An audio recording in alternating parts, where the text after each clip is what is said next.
has not necessarily been someone they've piled resources into, but they will lock in the Fiora, and surprisingly, they're actually going to focus on Helper as their person to play around, because compared to the top lane tanks who are kind of expecting, you need a lot more resources put into the Fiora to get the same impact. Yeah, and he's played Shen 3 times, the Gragas once, and then been invested in with their relatively weak early lane phase. Yeah. Well, at the moment, they have actually evened out the gold. There was about a 400 gold lead for JinAir. Now it's creeping back up, but was evened out, at least for a moment. He's looking to try and change that with the gang towards the bottom side. Hasn't been spotted just yet.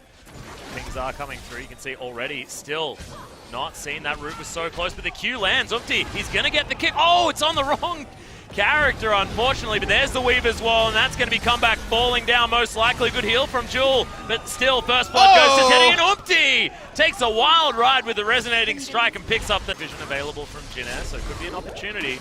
Still waiting in the wings. There's the grand challenge from Helper. Yeah, does grab a couple of these orbs. So on, just happily walking this one out. Has a lead. Experience, as Umpty's going to take a lot of damage. Helper still attacking. As that weak spot is in the wrong place for Helper, unfortunately. A lot of mind games going on in the top lane. Every time So1 uses Q offensively, Fiora feels like she can all in because he doesn't have the EQ to get away. Oh my god, this is disgusting. CS lead from Teddy is there. There's the shockwave, lots of damage as Kuzan going to be taken down. Septiv grabs the first kill for Ever8. There's the second as he grabs the double. JinAir have to get the heck out, and this is exactly what we're talking about. Teddy, gigantic. His minion wave. Yeah, he's trying to find any sort of minion wave. At the moment, he's in the river, so not quite aware that minions don't walk that way unless something goes very, very wrong or there's a realm war. Well, I mean, he has no defensive vision on his side. He has no support on his side. He gets minion waves when Teddy decides he can. Kuzan almost. Oh, there it is, the solo kill from Septid. Weaver's Wall, Septid doesn't have flash as he just clears out the minions as best as he can. Good arrow flies through as Teddy's taking a lot of damage. Comeback actually looking to go aggressive as Septid moves forward, but he's going to go back to base and saves the turret for now with that shockwave on the minion wave. I mean, you need to do that when you don't necessarily have the most wave clear available and with the tempo of the push. JinAir wanted to brute force down this mid lane turret. They have forced Septid at least out of lane. They won it on this push to get their last outer turret. Yeah, another ultimate is going to be used. There's the flag and drag. It is just going to be Umpty taking the kill onto comeback. The turret falls down as well. JinAir with the brute force. That's what they have to do. They're continuing on from their draft game. Game plan of Ever8 losing the minimum continues. 3,000 goldish down is fine. But so far it feels like Fiora has been banned based on reputation rather than actual performance in game, as Helper's all alone. Yeah, he's going to try and lunge his way out of here. The riposte goes down, but he's still going to die. Umpty picks up that kill. Collateral damage doesn't do a lot, but oh my god! That's an explosion of damage onto Snowflower, who does get ripped apart. There's the shockwave and so on. The double kill comes in with Septid turning up as he does. 5-0-0 now, the completed. He'll have this inevitable pushing advantage when Black Cleaver is completed, and even now is doing pretty damn well against So1, who's just trying to wave clear in front of the face of the Fiora, and there's the grand challenge, actually. Yeah, well, Kuzan's going to turn up, so help him. Maybe feeling a little bit like that was a mistake, as there's the riposte, so not going to get knocked up. Looking for the damage onto Kuzan, but he's just going to be taken down. Helper can't quite do it, and can Ever8 capitalize somewhere else on the map? And Teddy says, look, no. Quick Draw going to get Malrung out of here. Septid looking to try and take down this top outer turret. Teddy should get here in time. Fiora, so far the push and shove hasn't gone as far over to the Fiora as Ever8 really hoped with the draft. You were talking about sort of which patch we're on.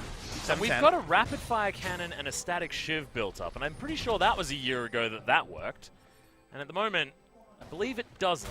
Well, Teddy has picked that one up. Well, still added wave clear. Now, the items are kind of different now when it comes to the way you get, and because Teddy should never be in range of people, Phantom Dance is a little bit less attractive on the Caitlyn when it comes to those things. I heard a ghost, and that was Septid ghosting. Well, Umpty's going to take a heck of a lot of damage. Should fall down. Malrung's going to be able to grab that kill. Kuzan avoids the arrow, but does have the Banshee's Veil anyway. Jewel takes about 1 billion damage from Teddy. 2 minutes. It feels like a JinAir game, Papa Smithy, as this one's going relatively slowly. But I'm still feeling on the edge of my seat. It's not often that you talk about a JinAir game where you're feeling on the edge of your sleep. Is Ever8 win the edge of your sleep? That was Freudian. So Ever8 winners are going to start off the Baron. And there's no vision here at all from JinAir. They had the vision control around Baron almost the entire game. They had the pressure the entire game. They lost it for a second. Now Umti might not get there. Well, Ingo's... He does! Oh my god, Umti!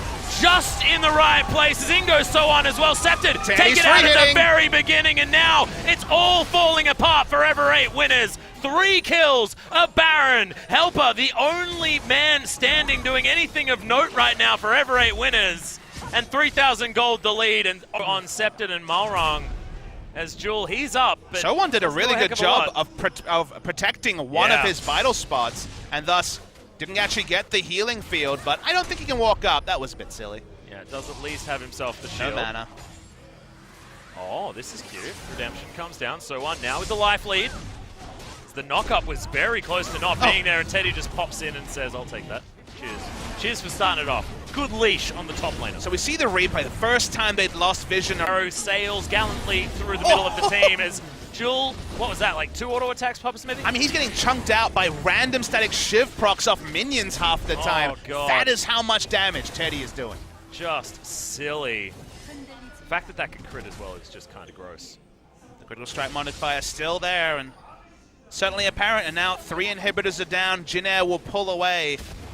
2 team fights in the late game. At 40 to 50 minutes, Ever8 will hope against hope, but every other objective on the map seems like it's going to be too much.